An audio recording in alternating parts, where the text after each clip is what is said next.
This story is about Brother Atta Yaldiko. He is an Assyrian man from Iraq and was raised as a Christian.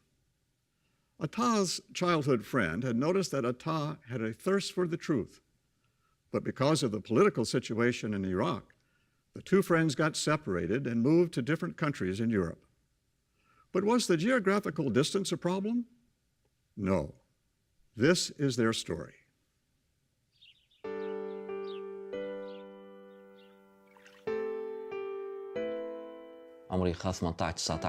I was about 18 years old when one of my friends named Ziad asked me, Atta, have you read the Bible? We started to read the Bible from Genesis. I remember one time when we read the Sermon on the Mount. We decided to go up to the mountain to read. Our hometown, Ogoch, has many mountains. In June 1998, I was in an accident. In this accident, I lost both my legs. It was a difficult time because I was so young.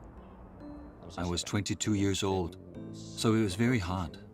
I remember I was at that time in Holland, and I heard the news from family from Iraq.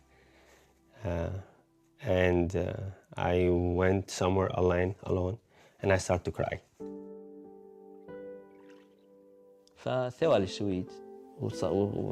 I came to Sweden, and like many refugees, I had no desire to leave Iraq.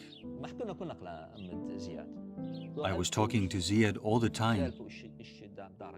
And one day in 2006, he called me and told me that he was studying with Jehovah's Witnesses.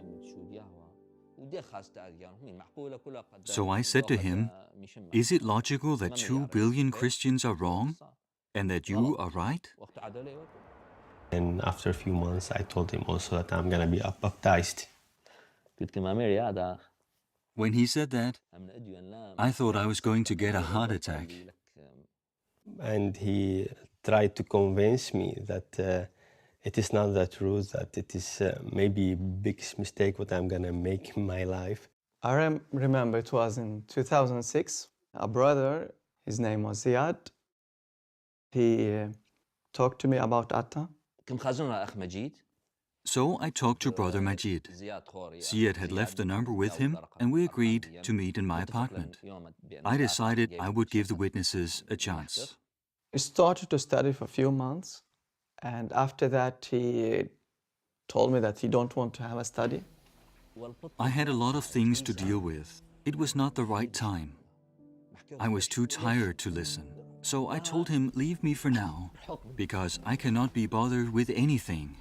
So what we did, that we just stopped the study, but I still continued to phone him, to visit him from time to time, to invite him to like the memorial or the convention.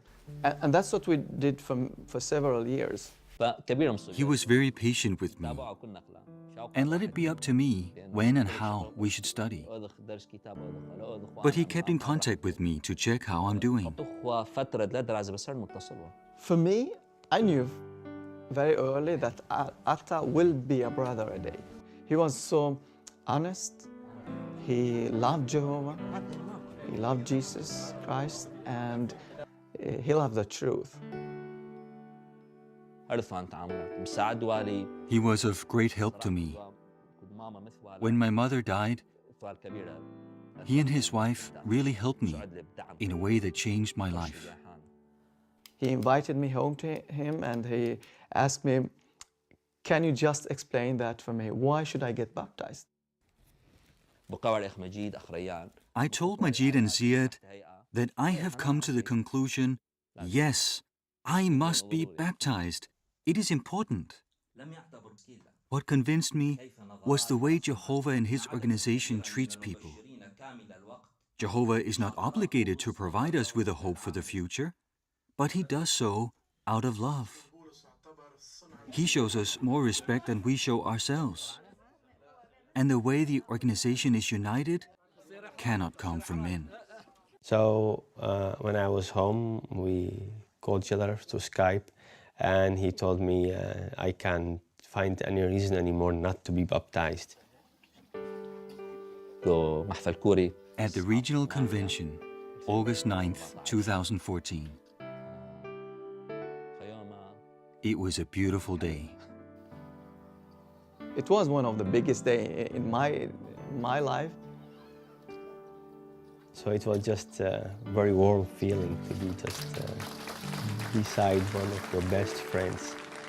And remember that one day, years ago, we were trying to understand the Bible without having any chance to understand it. And now we are sitting there, Jehovah's Witnesses. I often think, God, is it true? Is it real? Do I really deserve to have all these blessings? I don't have anything. No talents. Do not understand everything yet.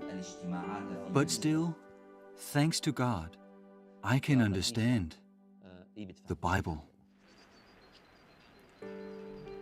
I think we don't need to be afraid that some people will never heard about the truth. If they really want to know that, Jehovah will take care of it. So Jehovah was actually waited for Atta for many, many, many years.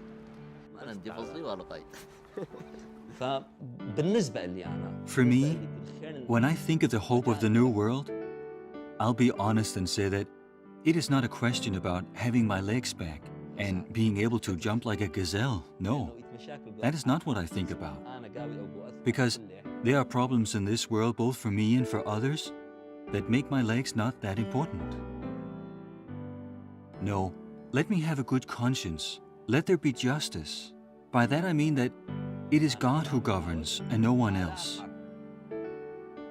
True love, that is what I long for.